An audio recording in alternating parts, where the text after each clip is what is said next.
Hello everyone, it's Gigabeef here, and today I'll be showing you 6 tips to maximise your wipe day experience. The patch 13 trailer including Streets has just been released, which hasn't really given much away yet, but there are some things that you can do to make sure you make the most of day 1. First and foremost, make sure that you keep your Escape from Tarkov launcher open, certainly once we know the game is going down for the wipe installation. Sometimes there can be big problems with login servers, causing players to get locked out of even the launcher itself, which means that you then won't be able to download the game straight away, which is incredibly frustrating. On one previous wipe, I remember even leaving the PC on overnight just in case I couldn't log back in again in the morning. You probably don't need to go that far, but I do recommend logging in early even if you can't play straight away.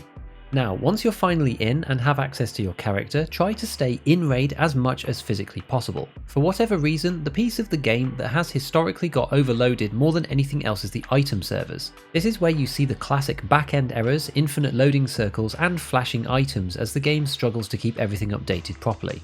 In these situations, it is possible for an error to throw you out of the game entirely, which can either just take a long time to load back in again, no one wants to sit there watching loading profiles for 5 minutes, or in the worst case, if there is a queue system implemented like we've had in the past, you can get stuck out of the game again for upwards of 30 minutes. The best way to avoid this is not to move your stuff around too much in the stash, if at all possible, and to make the minimum number of actions to gear up your PMC for the next raid. Historically, the game servers themselves are pretty stable, so once you're in raid, then usually things are relatively normal. This means that you'll be playing while other people are getting kicked out of the game for being too meticulous about their stash organisation on day 1.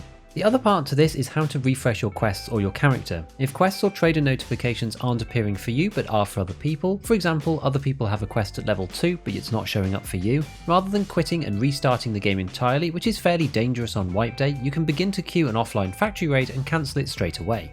This gives you the little spinning circle in the bottom right, which shows you that it's resynchronizing you with the item, quest or whatever else servers and pushes all of the new quests for your level. By the way, this works to fix the flea market too if item slots don't come available after cancelling a sale, but we won't need that one straight away. So coming back to staying in raid all the time, given that advice, although playing scav might seem to be the easiest route to get this done, I would really avoid it, especially on the first day, but not for reasons that people usually say. Yes, you want to be completing quests as your PMC, getting experience and other stuff for progression, but on a wipe, a ton of players come back to the game, many of whom are not necessarily Tarkov regulars, so to speak. This means that loads of people want to play scav because stashes are at their lowest level and players fear for hitting rock bottom too quickly, especially if they're not that experienced. The ramifications here is that the queue times are often insane and you won't necessarily get into a game for 10 minutes plus. Of course, feel free to try, and naturally this wipe might be different after the server configuration changes that we've seen, but normally there are way more players who want to queue in for scav than those playing PMC at the beginning. This goes doubly for new maps, so Streets in this case, because people want to explore it risk-free, and typically those that are decent early money makers as well, like Reserve and Interchange.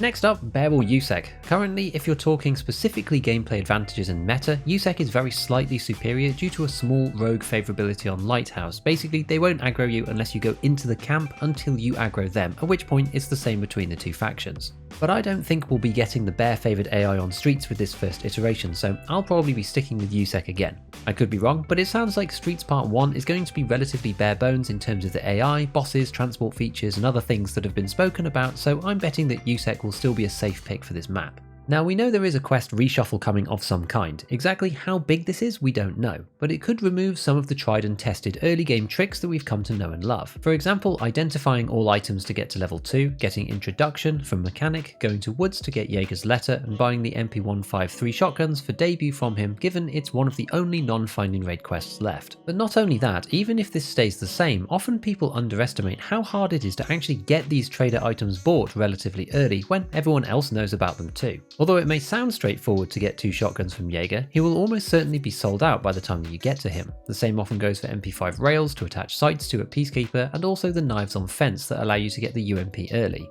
Even though they are all possible in theory, just bear in mind that you might not be able to get them straight away, and anything trader reset related might require using a timer to snag them directly on the trader reset. On that basis, if you are trying to snipe some items from the traders for whatever reason, it's usually easier to use the flea market interface rather than the trader's screen directly, as it normally refreshes here faster than on the primary interface. These days we're allowed to use the flea market interface to do trader purchases prior to accessing the market, which makes this much easier. For those quests that we don't know about yet, make sure that you keep an eye on the wiki. The team over there work incredibly hard and efficiently when Tarkov patches, and this wipe is certainly going to come with new quests, likely for Streets primarily, as well as the community figuring out new extracts, mechanics, and most importantly, bugs. I am well aware that some players like to discover things themselves, but when it comes to quest requirements, it's always worth a quick check on the wiki, even if it seems really obvious. Tarkov quests have a long history of being bugged in different and unexpected ways, so with a completely new and untested set of tasks to work through, it's probably unlikely that they will all be perfect on release. Go and read through the notes under each quest to make sure that you're not about to do something silly before you embark. It might save you some otherwise avoidable pain and suffering. One final tidbit of information, which is not really a tip, but I find interesting anyway, is that it does appear that the skyscrapers of streets are at the southern end of the map to help keep your bearings when we finally make it onto there. If you look north from interchange using one of the watchtowers and bump up your loading distance, streets does appear in the distance, and comparing this to what we see on the streets trailer from the map directly, the positions of the buildings are flipped. The implication of this is that the streets map is actually north of the towers, which is somewhere between the map itself and interchange. Presumably suburbs was planned to be in between, but as we know, this has been kicked out to DLC, whatever that means. Either way, as I said in my last wipe video, go and check out Reema's latest maps to help you get your bearings on streets when the patch actually hits, so you're ready to go right out of the gate. He's actually updated it since the last patch 13 teaser, so there's some extra information on there since I last talked about it. If you're still bored waiting for the patch to drop or download, go and check out my video on how you can see various maps from other maps in Tarkov, which shows us how the world map is deliberately connected together.